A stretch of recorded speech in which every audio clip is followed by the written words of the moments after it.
ರಾಜ್ಯದಲ್ಲಿ ಜೋರಾಯಿತು ಜನಿವಾರ ಜಟಾಪಟಿ. ಜನಿವಾರ ಹಾಕಿದ್ದಕ್ಕೆ ಸಿಇಟಿ ಪರೀಕ್ಷೆಗೆ ನಿರಾಕರಣೆ ಮಾಡಲಾಗಿದೆ. ಮತ್ತೊಂದು ದಂಗಲ್ಲಿದು ಜಾತಿ ಜನಗಣತಿಯ ಮಧ್ಯೆ ಭಾರಿ ಆಕ್ರೋಶಕ್ಕೆ ಕಾರಣವಾಗ್ತಿರುವಂತಹ ವಿಚಾರ. ಅಂದರೆ ಬ್ರಾಹ್ಮಣ ಸಮುದಾಯದ ಭಾವನೆಗಳಿಗೆ ಧಕ್ಕೆಯನ್ನು ತರಲಾಗಿದೆ ಅನ್ನುವಂಥ ಒಂದು ಆರೋಪ. ನೋಡಿ, ವಸ್ತ್ರ ಸಂಹಿತೆ ಅನ್ನೋದು ನಮ್ಮಲ್ಲಿ ಯಾವ ರೀತಿ ಪರಿಣಾಮಕಾರಿಯಾಗಿರುತ್ತೆ ಅಂಥೇಳಿ. ಈಗ ಕರ್ನಾಟಕದಲ್ಲೂ ಕೂಡ ಈ ಒಂದು ವಿಚಾರಕ್ಕೆ ಬ್ರಾಹ್ಮಣ ಸಮುದಾಯ ಕೆರಳಿ ಕೆಂಡವಾಗಿದೆ. ಸರ್ಕಾರದ ಮೇಲೆ ಈಗ ಹಿಡಿಶಾಪವನ್ನು ಹಾಕ್ತಾ ಇದ್ದಾರೆ. ಜೊತೆಗೆ ವಕ್ಫ್ ಕಾಯ್ದೆಯನ್ನು ವಿರೋಧಿಸಿ ಕರಾವಳಿ ಭಾಗದಲ್ಲಿ ಮುಸ್ಲಿಂ ಸಂಘಟನೆಗಳು ಬೀದಿಗಿಳಿದಿದ್ದಾವೆ. ಬಹಳ ದೊಡ್ಡ ಮಟ್ಟದ ಪ್ರತಿಭಟನೆ ಮಾಡ್ತಾನೆ ಇದ್ದಾವೆ. ಕರ್ನಾಟಕದಲ್ಲಿ ಕರಾವಳಿಯಿಂದಲೇ ವಕ್ಫ್ ವಿರುದ್ಧ ಕಿಚ್ಚು ಆರಂಭ ಆಗಿದೆ. ಇದು ಶಾಂತಿಯುತವಾದಂಥ ಒಂದು ಪ್ರತಿಭಟನೆ ನಡೀತಾ ಇದೆ. ಅದರ ಜೊತೆಗೆ ಸಾಕಷ್ಟು ಸುದ್ದಿಗಳಿದ್ದಾವೆ. ಮೊದಲು ನೋಡೋಣ, ಜನಿವಾರ ಜಂಗಿ ಕುಸ್ತಿ ಜಟಾಪಟಿ ಜೋರಾಗ್ತಾ ಇದೆ ರಾಜ್ಯಾದ್ಯಂತ. ಜನಿವಾರ ಹಾಕಿದ್ದೇ ತಪ್ಪಾಯಿತು, ಸಿಇಟಿ ಪರೀಕ್ಷೆ ಕೂರಿಸಲಿಲ್ಲ. ಹಾಗಾದ್ರೆ ಪರೀಕ್ಷಾ ಕೇಂದ್ರಗಳಲ್ಲಿ ಆಗಿದ್ದೇನು? ಶಿವಮೊಗ್ಗದ ಪರೀಕ್ಷಾ ಕೇಂದ್ರದಲ್ಲಿ ಇದೆಂಥ ಅಪಮಾನ! ಭಾವನೆಗಳಿಗೆ, ಧಾರ್ಮಿಕ ಭಾವನೆಗಳಿಗೆ ಧಕ್ಕೆ ತಂದಿದ್ದಾರೆ, ಕಟ್ ಮಾಡಿದ್ದಾರೆ. ಪರೀಕ್ಷಾ ಮೇಲ್ವಿಚಾರಕರು ನಾನು ಜನಿವಾರ ಬಿಚ್ಚಲ್ಲ ಅಂದಕ್ಕೆ ಕಟ್ ಮಾಡಿ ಡಸ್ಟ್ಬಿನ್ ಹಾಕಿದ್ದಾರೆ ಅನ್ನುವಂಥ ಆರೋಪ. ಇದ್ಯಾರು ಮಾಡಿದ್ದು ಎಡವಟ್ಟು? ಅಲ್ಲಿನ ಸಿಬ್ಬಂದಿನ ಅಥವಾ ಕರ್ನಾಟಕ ಪರೀಕ್ಷಾ ಪ್ರಾಧಿಕಾರನ? ನೋಡಿ, ಬ್ರಾಹ್ಮಣ ಮಹಾಸಭಾದವರು ಕೂಡ ಇದಕ್ಕೆ ಭಾರಿ ವಿರೋಧವನ್ನು ವ್ಯಕ್ತಪಡಿಸ್ತಾ ಇದ್ದಾರೆ. ಇದೆಂತಹ ಮನಸ್ಥಿತಿ ಅಲ್ಲ ರೀ! 2022ರಲ್ಲಿ ಹಿಜಾಬ್ ವಿಚಾರವಾಗಿ ಎಂತೆಂಥ ದೊಡ್ಡ ಗಲಾಟೆಗಳಾದವು. ಹಿಜಾಬ್ ಹಾಕೊಂಡ್ರೂ ಕೂಡ ನೀವು ಪರೀಕ್ಷೆಗೆ ಅವಕಾಶವನ್ನು ಮಾಡಿಕೊಟ್ರಿ. ಆದರೆ ಜನಿವಾರ ಹಾಕ್ಲಿಕ್ಕೆ ಅವಕಾಶ ಇಲ್ವಾ ಅಲ್ಲಿ? ಒಂದು ಕಣ್ಣಿಗೆ ಸುಣ್ಣ, ಇನ್ನೊಂದು ಕಣ್ಣಿಗೆ ಬೆಣ್ಣೆನ. ಹಾಗಾದರೆ ಇಲ್ಲಿ ಕಾನೂನು ಎಲ್ರಿಗೂ ಒಂದೇ ಅಲ್ವಾ? ಈ ರೀತಿ ಪ್ರಶ್ನೆಗಳು ಸಹಜವಾಗಿ ಬರ್ತಾ ಇದ್ದಾವೆ. ಎಲ್ಲಾದರೂ ಇದೆಯಾ ಕರ್ನಾಟಕ ಪರೀಕ್ಷಾ ಪ್ರಾಧಿಕಾರ ಅಥವಾ ಸಿಇಟಿ ಆ ಮಾರ್ಗಸೂಚಿ ಅಥವಾ ವಸ್ತ್ರ ಸಂಹಿತೆ ಏನಂತ ಕರಿತೀವಿ, ಅದರಲ್ಲಿ ಇದೆಯಾ ಜನಿವಾರವನ್ನು ಧರಿಸಿ ಬರೋ ಹಾಗಿಲ್ಲ ಅಂತ? ಅದನ್ನು ಹೊರತುಪಡಿಸಿ ಉಳಿದಂತೆ ಕೆಲವೊಂದಷ್ಟು ನಿಯಮಗಳಿದ್ದಾವೆ. ಉದ್ದನೆಯ ತೋಳು ಅಂಗಿ ಹಾಕುವಂತಿಲ್ಲ, ಕಾಲರ್ ಶರ್ಟ್ ಅಥವಾ ಟಿ ಶರ್ಟ್ ಹಾಕುವಂತಿಲ್ಲ, ಮೈಕ್ರೋಫೋನ್ ಆಗಿರ್ಬೋದು, ಜೊತೆಗೆ ಅಲ್ಲಿ ಮೊಬೈಲ್ ಆಗಿರ್ಬೋದು, ಹೆಡ್ಸೆಟ್ ಇವ್ಯಾವುದನ್ನು ಕೂಡ ಬಳಸುವಂತಿಲ್ಲ, ಶೂ ಹಾಕುವಂತಿಲ್ಲ, ಜೊತೆಗೆ ಕೈ ಖಡ್ಗ ಹಾಕುವಂತಿಲ್ಲ, ಕಿವಿಯಲ್ಲಿ ಓಲೆ ಹಾಕುವಂತಿಲ್ಲ, ಆಭರಣಗಳನ್ನು ಧರಿಸುವಂತಿಲ್ಲ, ಹೀಲ್ಸ್ ಹಾಕುವಂತಿಲ್ಲ. ಆದರೆ ಎಲ್ಲಾದರೂ ಜನಿವಾರ ಹಾಕುವಂತಿಲ್ಲ ಅಂತ ಬರೆದಿದೆಯಾ? ಯಾರನ್ನ ಕೇಳಿ ನೀವು ಈ ನಿರ್ಧಾರವನ್ನು ತೆಗೆದುಕೊಂಡ್ರಿ? ಅದು ಬೆಳಗಾವಿ ಮತ್ತು ಶಿವಮೊಗ್ಗ ಮತ್ತು ಬೀದರ್ನಲ್ಲೇ ಯಾಕಾಯಿತು ಈ ಘಟನೆ? ಬೇರೆ ಕಡೆ ಎಲ್ಲ ಬ್ರಾಹ್ಮಣ ಸಮುದಾಯದ ವಿದ್ಯಾರ್ಥಿಗಳು ಅಥವಾ ಅಭ್ಯರ್ಥಿಗಳು ಪರೀಕ್ಷೆ ಬರೆದಿದ್ರಲ್ವಾ?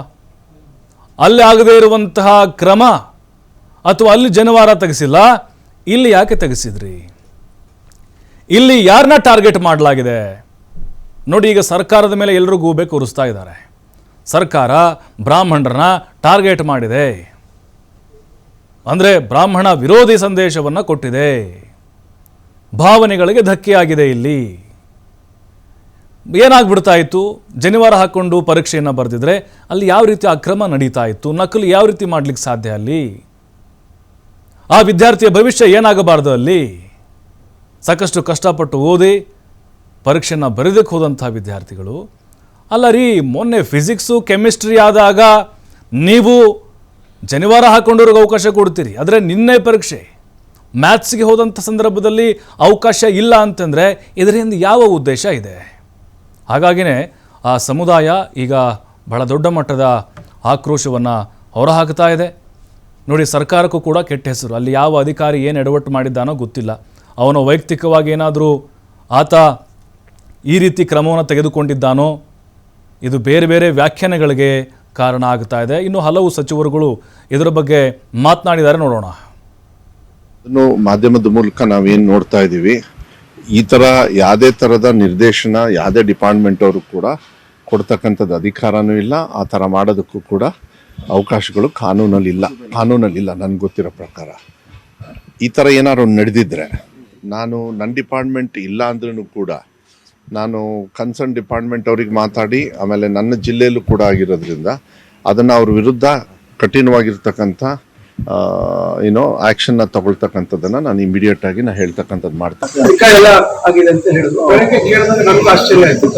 ಖಂಡಿತ ಇದು ಯಾರು ನಾವು ಒಪ್ತಕ್ಕಂಥ ವಿಚಾರ ಅಲ್ಲ, ಇದನ್ನ ನಾನು ಖಂಡಿಸ್ತೇನೆ. ಆ ರೀತಿ ಏನಾದ್ರೂ ಘಟನೆ ಆಗಿರೋದೇ ಸತ್ಯ ಅಂತ ಹೇಳಿ ಇವತ್ತೇನೋ ದೂರು ಕೊಟ್ಟಿದ್ದಾರೆ. ನಾನು ನಮ್ಮ ಇಡಿ ಅವರಿಗೆ ತಕ್ಷಣ ವರದಿ ಕೊಡಿ ಅಂತ ಕೇಳಿದ್ದೆ. ನಮಗೂ ಸರ್ಪ್ರೈಸ್ ಆಯ್ತು ಅದನ್ನು ನೋಡಿದ್ರೆ. ಅದೇನಂದ್ರೆ ಈಗ ಇವತ್ತು ಗೊತ್ತಾಗ್ತದೆ ಕರೆಕ್ಟಾಗಿ ಇನ್ಫಾರ್ಮೇಶನ್ ರಿಪೋರ್ಟ್ ತರಿಸ್ಕೊತಾ ಇದೆ. ಆ ರೀತಿ ಆಗಬಾರ್ದಲ್ಲ. ಅದನ್ನು ವೆರಿಫೈ ಮಾಡಿ ನಾವು ರಾತ್ರಿ ಬಂದ್ವಿ ಬೀದರ್ನ CM ಅವ್ರು ನಾವೆಲ್ಲ 12 ಗಂಟೆಗೆ ಬಂದ್ವಿ ವಾಪಸ್ ಸ್ಪೆಷಲ್ ಬ್ರೇಕ್ನಲ್ಲಿ. ಅದಕ್ಕೆ ಅದು ರಿಪೋರ್ಟ್ ಬರ್ತಾ ಇದೆ ಇವತ್ತು ಕರೆಕ್ಟಾಗಿ. ನೋಡಿ, ಇವತ್ತಿನ ಸುದ್ದಿಗಳ ಬಗ್ಗೆ ಮಾಹಿತಿನ ಕೊಡಲಿಕ್ಕೆ ನಮ್ಮ ವರದಿಗಾರರು ಕೂಡ ನೇರ ಸಂಪರ್ಕದಲ್ಲಿ ಜಾಯ್ನ್ ಆಗಿದ್ದಾರೆ. ಶಿವಕುಮಾರ್ ಜೋಹಳ್ಳಿ ಜೊತೆಗೆ ನಾಗರಾಜ್ ಆಗಿರ್ಬೋದು, ಆದಿತ್ಯ ಆಗಿರ್ಬೋದು, ಜೊತೆಗೆ ಹಿರೇಮಠ ಆಗಿರ್ಬೋದು, ಸಾಕಷ್ಟು ವರದಿಗಾರರು ರೆಡಿ ಇದ್ದಾರೆ. ಮೊದಲು ಶಿವಕುಮಾರ್ ಹತ್ರ ಹೋಗ್ತಾ ಇದ್ದೀನಿ. ಶಿವಕುಮಾರ್, ನೋಡ್ತಾ ಇದ್ದೀವಿ ಮೊದಲೇ ಜಾತಿ ಗಣತಿಯ ಜಟಾಪಟಿ ಶುರುವಾಗಿದೆ. ಅದರ ಬೆನ್ನಲ್ಲೇ ಈಗ ಈ ಜನಿವಾರದ ಒಂದು ದಂಗಲ್ ಶುರುವಾಗುವ ಎಲ್ಲ ಸಾಧ್ಯತೆಗಳು ಆಲ್ರೆಡಿ ಶುರುವಾಗ್ಬಿಟ್ಟಿದೆ, ಹೆಚ್ಚಾಗುವ ಸಾಧ್ಯತೆಗಳಿದ್ದಾವೆ. ಪ್ರಬಲ ಸಮುದಾಯಗಳ ವಿರೋಧವನ್ನ ಸರ್ಕಾರ ಆಲ್ರೆಡಿ ಎದುರಿಸ್ತಾ ಇದೆ. ಇದು ಯಾವ ರೀತಿ ಪರ ವಿರೋಧಕ್ಕೆ ಒಂದು ರೀತಿ ವೇದಿಕೆ ಆಗುತ್ತಾ ಇದೆ? ನಿಜಕ್ಕೂ ಇಲ್ಲಿ ಅಧಿಕಾರಿಗಳು ಮಾಡಿರುವಂತಹ ಎಡವಟ್ಟ ಅಥವಾ ಬೇಕು ಅಂತಾನೆ ಆ ಸಮುದಾಯವನ್ನ ಟಾರ್ಗೆಟ್ ಮಾಡಲಾಗಿದೆಯಾ? ಈ ಎಲ್ಲ ಅನುಮಾನಗಳು ಕಾಡ್ತಾ ಇದೆ ಸದ್ಯಕ್ಕೆ.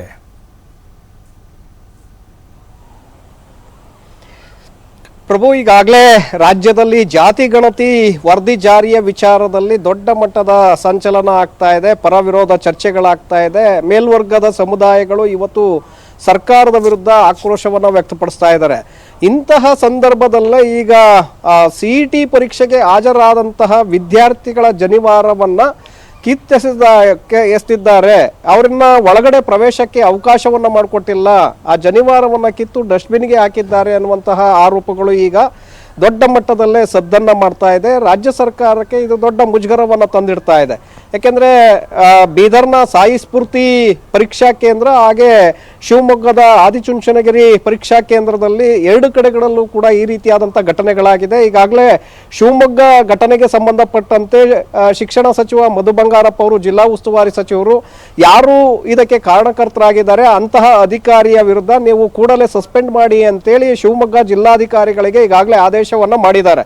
ಯಾಕೆಂದ್ರೆ ಇದನ್ನು ಯಾರು ಕೂಡ ನಂಬ್ಕೊಳ್ಳೋದಿಲ್ಲ, ಇದನ್ನ ಖಂಡನೆ ಮಾಡಬೇಕಾಗತ್ತೆ. ಇಂತಹ ಒಂದು ಕಾನೂನು ಎಲ್ಲೂ ಕೂಡ ಇಲ್ಲ, ನಿಯಮಗಳು ಎಲ್ಲೂ ಕೂಡ ಇಲ್ಲ. ಇಲಾಖೆಯಿಂದ ಯಾವುದೇ ರೀತಿಯಾದಂಥ ಒಂದು ರಿಸ್ಟ್ರಿಕ್ಷನ್ ಇದಕ್ಕೆ ಕೊಟ್ಟಿಲ್ಲ ನಾವು. ಆದರೆ ಯಾಕೆ ಈ ರೀತಿಯಾಗಿ ಮಾಡಿದ್ರು? ಹಾಗಾಗಿ ಯಾರು ಮಾಡಿದ್ದಾರೆ ಅಧಿಕಾರಿ ಅವರ ವಿರುದ್ಧವಾಗಿ ಕಠಿಣ ಕ್ರಮವನ್ನು ತೆಗೆದುಕೊಳ್ಬೇಕು. ನಾನು ಕೂಡ ಈಗಾಗಲೇ ಅದರ ವರದಿಯನ್ನು ತರಿಸ್ಕೊಳ್ತಾ ಇದ್ದೀನಿ ಅಂತೇಳಿ ಬೆಳಗ್ಗೆಯಷ್ಟೇ ಮಧು ಬಂಗಾರಪ್ಪ ಅವರು ಮಾಧ್ಯಮಗಳಿಗೆ ಹೇಳಿಕೆಯನ್ನು ಕೊಟ್ಟಿದ್ರು. ಅದಾದ ತಕ್ಷಣವೇ ಅವರು ಜಿಲ್ಲಾಧಿಕಾರಿಗಳಿಗೆ ಕರೆಯನ್ನ ಮಾಡ್ತಾರೆ, ಕೂಡಲೇ ಆ ಅಧಿಕಾರಿಯನ್ನ ಸಸ್ಪೆಂಡ್ ಮಾಡಿ. ಯಾರು ಈ ಒಂದು ವಿಚಾರವನ್ನ ಅಲ್ಲಿ ಪ್ರಸ್ತಾಪ ಮಾಡಿದ್ದಾರೆ, ವಿದ್ಯಾರ್ಥಿಗೆ ಪ್ರವೇಶಕ್ಕೆ ಅವಕಾಶವನ್ನ ಮಾಡಿಕೊಟ್ಟಿಲ್ಲ. ಯಾಕೆಂದ್ರೆ ಆ ವಿದ್ಯಾರ್ಥಿ ಭವಿಷ್ಯ ಇವತ್ತು ಹಾಳಾಗಿ ಹೋಗುತ್ತೆ. ನೀವು ಪರೀಕ್ಷೆಗೆ ಅವಕಾಶವನ್ನು ಮಾಡಿಕೊಟ್ಟಿದ್ರೆ ವಿದ್ಯಾರ್ಥಿ ಪರೀಕ್ಷೆಯನ್ನು ಅಟೆಂಡ್ ಮಾಡೋದಕ್ಕೆ ಅವಕಾಶ ಆಗ್ತಾ ಇತ್ತು. ಹೆಚ್ಚಿನ ಮಾರ್ಕ್ಸ್ ಬಂದಿದ್ರೆ ಅವರು ಬಯಸಿದಂತಹ ಒಂದು ಕೋರ್ಸ್ಗೆ ಅವರು ಜಾಯಿನ್ ಆಗ್ತಾ ಇದ್ರು. ಈಗ ಎಕ್ಸಾಮ್ಗೆ ನೀವು ಮಿಸ್ ಆದಾಗ ಆ ವಿದ್ಯಾರ್ಥಿಯ ಭವಿಷ್ಯ ಈಗ ಹಾಳಾಗೋದಿಲ್ವೇ? ಸೊ ಹಾಗಾಗಿ ಈಗ ಇಡೀ ಸರ್ಕಾರ ಇದನ್ನ ಈಗಾಗಲೇ ಖಂಡನೆಯನ್ನ ಮಾಡಿದೆ. ಮಧು ಬಂಗಾರಪ್ಪ ಅವರು ಕೂಡ ಖಂಡಿಸಿದ್ದಾರೆ, ಹಾಗೆ ಉನ್ನತ ಶಿಕ್ಷಣ ಸಚಿವ MC ಸುಧಾಕರ್ ಅವರು ಕೂಡ ಖಂಡನೆಯನ್ನ ವ್ಯಕ್ತಪಡಿಸಿದ್ದಾರೆ, ಹಾಗೆ ಸಚಿವ ಬೋಸರಾಜ್ ಅವರು ಕೂಡ ಇದನ್ನ ಖಂಡನೆ ಮಾಡಿದ್ದಾರೆ. ಶಿವಮೊಗ್ಗದಲ್ಲಿ ಈಗಾಗಲೇ ಕ್ರಮಕ್ಕೆ ಸೂಚನೆಯನ್ನ ಕೊಟ್ಟಿದ್ದಾರೆ ಮಧು ಬಂಗಾರಪ್ಪ. ಹಾಗಾಗಿ DC ಅವರು ಅದರ ಸಂಪೂರ್ಣವಾದಂಥ ವರದಿಯನ್ನ ತರಿಸಿ ಈಗ ಅಧಿಕಾರಿ ಯಾರು ತಪ್ಪನ್ನ ಮಾಡಿದ್ದಾರೆ ಅವರ ಸಸ್ಪೆಂಡ್ ಮಾಡುವಂತ ಒಂದು ಆದೇಶವನ್ನ ಸಂಜೆಯ ಒಳಗೆ ಅವರು ಮಾಡಲಿದ್ದಾರೆ. ಬೀದರ್ನಲ್ಲೂ ಕೂಡ ಅದೇ ರೀತಿಯಾದಂಥ ಪ್ರಕರಣ ಆಗಿದೆ. ಯಾಕೆಂದ್ರೆ ರಸಾಯನಶಾಸ್ತ್ರ ಮತ್ತು ಭೌತಶಾಸ್ತ್ರದ ಪರೀಕ್ಷೆಗಳಿಗೆ ಅದೇ ವಿದ್ಯಾರ್ಥಿಗೆ ಅವಕಾಶವನ್ನು ಮಾಡಿಕೊಡ್ತೀವಿ. ಆದರೆ ನಿನ್ನೆ ನಡೆದಂಥ ಗಣಿತ ಪರೀಕ್ಷೆ ಸಂದರ್ಭದಲ್ಲಿ ಆ ವಿದ್ಯಾರ್ಥಿಗೆ ಜನಿವಾರ ಹಾಕಿದ್ದಾರೆ ಅನ್ನುವಂಥ ಕಾರಣಕ್ಕೆ ಒಳಗಡೆ ಪ್ರವೇಶವನ್ನು ಕೊಡೋದಿಲ್ಲ ಅಂದರೆ ಇದು ಎಷ್ಟರ ಮಟ್ಟಿಗೆ ಸರಿ? ಯಾಕೆಂದರೆ ಬೇರೆ ಕಾರಣಗಳನ್ನು ಕೊಡಬಹುದು. ಈಗ CET ಪರೀಕ್ಷೆ ಹಾಜರಾಗುವಂಥ ಸಂದರ್ಭದಲ್ಲಿ ಕೆಲವೊಂದು ನಿಯಮಗಳನ್ನು ಇರುತ್ತೆ.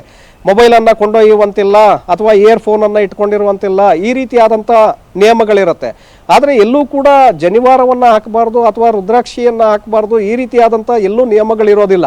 ಆದರೆ ಯಾಕೆ ಅಲ್ಲಿ ಆ ರೀತಿಯಾದಂಥ ಒಂದು ಹೇಳಿಕೆಗಳನ್ನು ಕೊಟ್ಟರು, ಆ ವಿದ್ಯಾರ್ಥಿಯನ್ನ ತಡೆದ್ರು ಅನ್ನುವಂಥದ್ದು ಸಾಕಷ್ಟು ಅನುಮಾನಗಳಿಗೆ ಕಾರಣ ಆಗ್ತಾ ಇದೆ. ಪ್ರಭು, ಥ್ಯಾಂಕ್ ಯು ಶಿವಕುಮಾರ್ ತಮ್ಮೆಲ್ಲ ಮಾಹಿತಿಗಾಗಿ.